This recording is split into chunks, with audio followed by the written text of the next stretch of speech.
First ಕೂದಲಿಗೆ pin ಹಚ್ಕೊಂಡು correct ಕೂದಲು ಅಡ್ಡ ಬರಬಾರ್ದು ಪಿಕಪ್ ಮಾಡ್ಕೋತೀವಿ. ಆಮೇಲೆ ಮಾಯ್ಶ್ಚರೈಸರ್ ಹಚ್ಕೊಂಡು ಇದು ಲಿಪ್ ಆಯಿಲ್ ಅನ್ನಿಸ್ತದ. ಇದು ಹುಬ್ಬಿಗೆ ಏನು ಹಚ್ಕೊಂಡೇ ಗೊತ್ತಿಲ್ಲ. ಇದು ಐ ಶ್ಯಾಡೋ ಅನ್ನಿಸ್ತದ. ಅದಕ್ಕೆ ಬ್ಲೆಂಡ್ ಮಾಡ್ಲಿಕ್ಕೆ ಒಂದು ಬ್ರಷ್ಲಿಂತ ಇವೆಲ್ಲ ಹೇಳಿ ನನಗೆಲ್ಲ ಗೊತ್ತದ. ಇದೇನಿದು ಇದು ಗೊತ್ತಿಲ್ಲ ನೋಡು. ಇದೊಂದು ಹೇಳ್ಬೇಕು ನೀ ಏನಿತ್ತಂತ. ಓಕೆ, ಇದು ಲ್ಯಾಶಸ್ಸಿಗೆ ನನಗೆ ತಿಳಿಲಿಲ್ಲ. ಓಕೆ, ಬ್ಲೆಂಡ್ ಮಾಡ್ಲಿಕ್ಕೆ ಫೌಂಡೇಶನ್ ಏನಿದು ಪ್ರೈಮರ್ ಗೊತ್ತಿಲ್ಲ.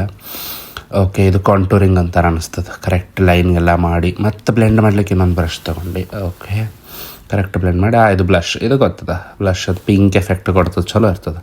ವೇಟ್ ತಡಿ. ಇದೇನಿದು ಕಣ್ಣು ಕೆಳಗೆ ಏನೋ ಹಚ್ಕೊಲಿಗತ್ತಿ ಇದು ಗೊತ್ತಿಲ್ಲ.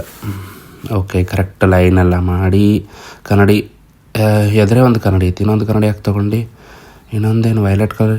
ಇದೊಂದು ಕನ್ನಡಿ 3 ಕನ್ನಡಿ ಅದಕ್ಕೆ ಬೇಕು. ಎದುರೇ ಒಂದು ಕನ್ನಡಿ ಇದ್ರೆ ಇದೇನಿದು ದಾಡಿ ಮಾಡ್ಕೊಲಿಗತ್ತಿ ಫುಲ್. ನಾನು ಹಿಂಗೆ ಮಾಡ್ಕೋತೀನಿ, ಹಂಗೆ ಮಾರ್ಕರ್ ಮಾಡಿ ಆಮೇಲೆ ಮ್ಯಾಲಿಂದೆಲ್ಲ ಟ್ರೈ ಮಾಡ್ತೀನಿ ನಾ. ಮತ್ತೇನು ಹಚ್ಕೊಲಿಗತ್ತೀವೆಲ್ಲ ಎಷ್ಟು ಪ್ರಾಡಕ್ಟ್ಸ್ ಅವ ಗೊತ್ತಿಲ್ಲ. ಮತ್ತು ಇನ್ನೊಂದು ಬ್ರಷ್ ಎಲ್ಲದಕ್ಕೆ ಒಂದೇ ಬ್ರಷ್ ಯೂಸ್ ಮಾಡಬೇಕಿಲ್ಲ. ಅದಕ್ಕೆ ಬ್ರಷ್ ಇತ್ತು ಆ ಪ್ರಾಡಕ್ಟಿಗೆ ಡೈರೆಕ್ಟ್ ಯೂಸ್ ಮಾಡಬೇಕು. ಇದ್ರ ಮೇಲೆ ಇನ್ನೊಂದು ಬ್ರಷ್ ಹಾಕೊಡಿ ಅದಕ್ಕೆ ಬಂತು. ಫುಲ್ ಎಲ್ಲ ಕಡೆ ಕರೆಕ್ಟ್ ಬ್ಲೆಂಡ್ ಮಾಡಿ ಇದಕ್ಕೆ ಕಾಜಲ್ ಹಚ್ಕೊಂಡು ಲ್ಯಾಶಸ್ಸಿಗೆ ಕ್ರಿಂಪ್ ಮಾಡಿ ಲಿಪ್ ಆಯಿಲ್ ಹಾಕೋ ಭಾರಿ ಕಾಣಿಸ್ಲಿಕತ್ತಿ ನೋಡಿ. ಮಸ್ತ್ ಡ್ಯಾನ್ಸ್ ಮಾಡ್ಲಿಕತ್ತಿ. ನನ್ನ ಜೊತೆನೂ ಡ್ಯಾನ್ಸ್ ಮಾಡು. So cute.